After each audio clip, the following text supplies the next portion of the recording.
મિત્રો, આજે આપણે વાત કરવાના છીએ મુખ્યમંત્રી પ્રોત્સાહન વળતર યોજના વિશે, જેમાં 100% પેનલ્ટી માફીની આ યોજના છે. ગુજરાત હાઉસિંગ બોર્ડ માટેની આ યોજના છે. મિત્રો, આમના ઓનલાઈન ફોર્મ ભરાવાના શરૂ થઈ ગયેલા છે. ઓનલાઈન ફોર્મ કેવી રીતે ભરવું એના વિશે આપણે એક અલગ વિડીયો બનાવશું. આ વિડીયોની અંદર તમને યોજના વિશે સંપૂર્ણ માહિતી આપવાની છે, તો વિડીયોને પૂરો જોવા વિનંતી. જો તમને વિડીયો ગમે તો લાઈક કરજો, તમારા મિત્રો સુધી શેર કરજો અને ચેનલને સબસ્ક્રાઇબ કરી લેજો, જેથી આવી કોઈ પણ માહિતી આપ સુધી પહોંચતી રહે. તો ચાલો શરૂ કરીએ. મિત્રો, તમે જોઈ શકો છો 100% પેનલ્ટી માફીની આ યોજના છે. અહીંયા આપણે યોજનાનો સારાંશ આપેલો છે અને લાભ પણ આપેલો છે. બંને સેમ જ છે, આપણે જોઈ લઈએ. ગુજરાત સરકાર દ્વારા ગુજરાત હાઉસિંગ બોર્ડ તથા સ્લમ ક્લિયરન્સ સેલની યોજનાઓમાં મુખ્યમંત્રી પ્રોત્સાહન વળતર યોજના અન્વયે તારીખ 31/3/2025 સુધી બોર્ડની જૂની યોજનાઓમાં સમય મર્યાદામાં હપ્તા ભરપાઈ ન કરી શકનાર લાભાર્થીઓ દ્વારા હપ્તાની જે બાકી રહેતી રકમ છે એ એક સાથે ભરપાઈ કરવા અન્વયેથી તેઓની પેનલ્ટીની રકમ છે એ 100% માફી થઈ જશે.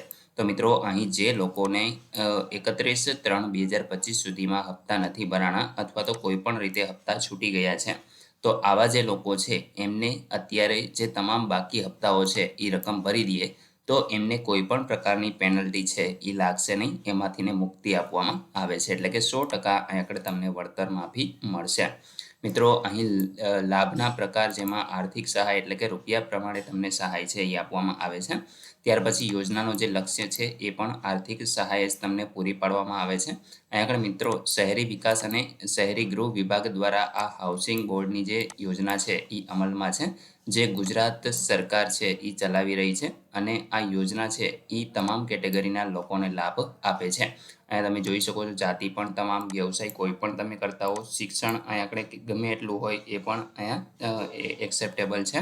ત્યાર પછી સામાજિક અને આર્થિક ધોરણો છે, તો એ પણ કોઈ પણ વ્યક્તિઓ આ યોજનાનો લાભ મેળવી શકે છે.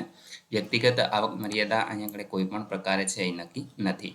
યોજના કોને લાગુ પડશે? તો અહીંયા મિત્રો, ગુજરાતના તમામ લોકોને આ યોજના છે એ લાગુ પડે છે. યોજનાનો વ્યાપ આખા ગુજરાતની અંદર છે.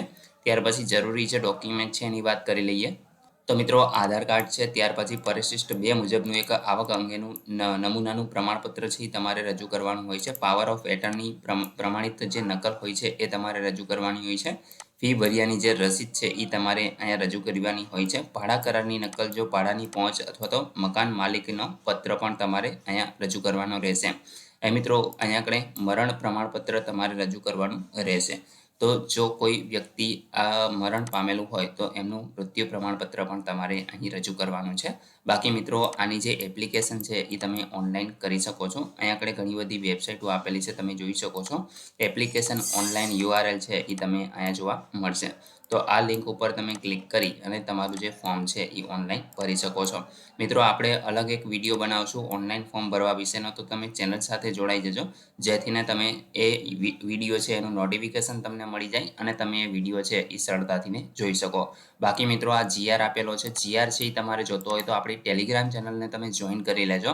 તો ત્યાં હું તમને આ GR છે એ અપલોડ કરી દઈશ. તો મિત્રો, એમાં સરકારની આ યોજના વિશે સંપૂર્ણ માહિતી આપેલી હોય છે. તો એ GR છે એ તમને આપણી ટેલિગ્રામ ચેનલ ઉપર મળી જશે. ટેલિગ્રામની લિંક તમને ડિસ્ક્રિપ્શનમાં મળી જશે, ત્યાંથી તમે ચેનલને જોઈન કરી લેજો. અહીં મિત્રો, તમે જોઈ શકો છો, એક સંમતિપત્ર પણ તમારે ભરવાનું થાય છે. તો આ નમૂનાનું જે સંમતિપત્ર છે, જેમાં યોજનાનું નામ અહીંયા આવશે, ત્યાર પછીનો ફ્લેટ નંબર છે, કોલોની કઈ છે, સંપૂર્ણ એડ્રેસ છે એ તમારે અહીંયા આગળ ભરવાનું થશે. જો ભાડેદાર હોય તો એમનું નામ અહીંયા આગળ તમારે, મૂળ ભાડેદારનું નામ છે એ લખી દેવાનું છે. ત્યાર પછી મિત્રો, અહીંયા નીચે તમે સ્ક્રોલ કરાવશો તો તમામ માહિતી લખેલી છે.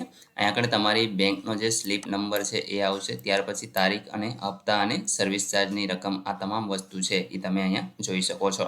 બાકી મિત્રો, બિડાણની અંદર તમારે પાવર ઓફ એટર્ની પ્રમાણિત નકલ આપવાની રહેશે, જે થર્ડ પાર્ટી માટે હોય છે. અને જો રકમ ભરપાઈ કર્યાનો જે ડિમાન્ડ ડ્રાફ્ટ અથવા તો ચેક કે પે ઓર્ડર, બેંકની સ્લીપ, આમાંથી કોઈ પણ જે હોય એ તમારે આપવાનું થશે.